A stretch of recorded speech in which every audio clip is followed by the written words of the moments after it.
हर हर महादेव दोस्तों। तो आज हम इस वीडियो में सुनेंगे हल षष्ठी, जिसे हल छठ भी कहते हैं, ललही छठ भी कहते हैं। आज हम सुनेंगे हल छठ की पावन व्रत कथा। ये व्रत भाद्रपद कृष्ण पक्ष षष्ठी को किया जाता है। इसी दिन हल मूसलाधारी श्री बलराम जी का जन्म हुआ था। बलराम जी के मुख्य शस्त्रों में हल तथा मूसल विशेष उल्लेखनीय है। इसी से इनका नाम हलदल पड़ा। इन्हीं के नाम के आधार पर इनका नाम हल षष्ठी पड़ा। पुत्रवती स्त्रियां ही ये व्रत करती हैं।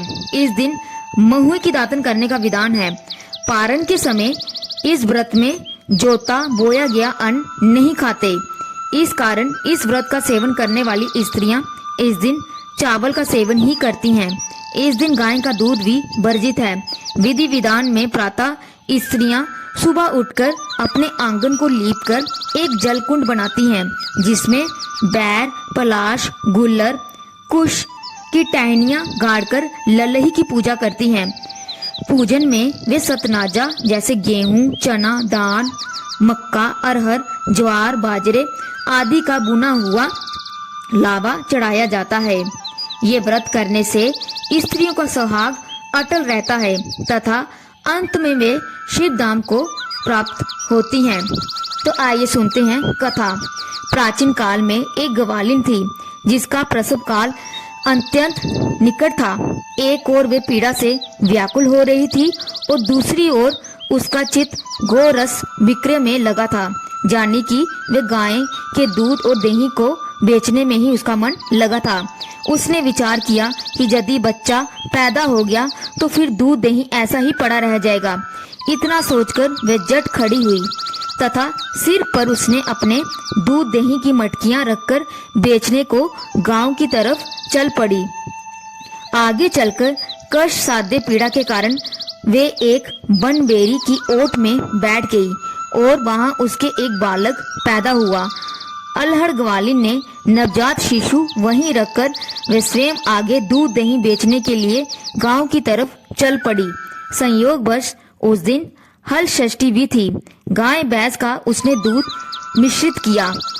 उसने केवल भैंस का दूध बतलाकर ग्रामीणों को खूब ठगा, जिससे बनबेरी में उसने बच्चे को छोड़ा था। उसी के समीप एक कृषक हल जोत रहा था।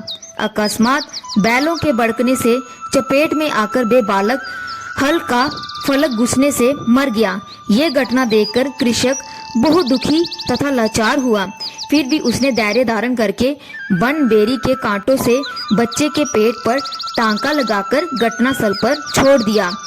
तत्क्षण उसी समय ग्वालिन वहां पर पहुंची। वे देखती है, बच्चे की दशा को देखकर उसने अपने आप को बड़ा पाप का प्रतिफल समझा। फिर वे मन में सोचने लगी कि यदि मैंने हल षष्ठी के दिन दूध दही विक्रय हेतु मिथ्या भाषण करके उन ग्रामीण नारियों का धर्म नष्ट न किया होता तो ये दशा क्यों होती। इसीलिए अब मुझे लौटकर सब बातें उन्हें प्रायश्चित करना होगा और उनको सारी बातें बतानी होगी। इसी से मेरा प्रायश्चित होगा। ऐसा निश्चय कर वे गांव की तरफ चल पड़ी, जहां उसने दूध दही बेचा था। वे गली गली में घूमकर कहने लगी, मेरा दूध गाय भैंस का मिश्रण था। ये सुनकर स्त्रियों ने सब धर्म रक्षात उसे आशीर्वाद दिया। बहुत सी जुक्तियों के द्वारा आशीष लेकर जब वे पुनः बनबेरी में आई तो उसका पुत्र जीवित मिला।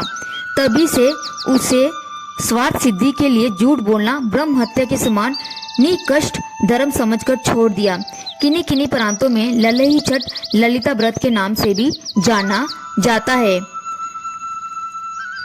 अगर आपको ये कथा अच्छी लगी हो तो वीडियो को लाइक कर दें और चैनल को सब्सक्राइब कर दें। हर हर महादेव।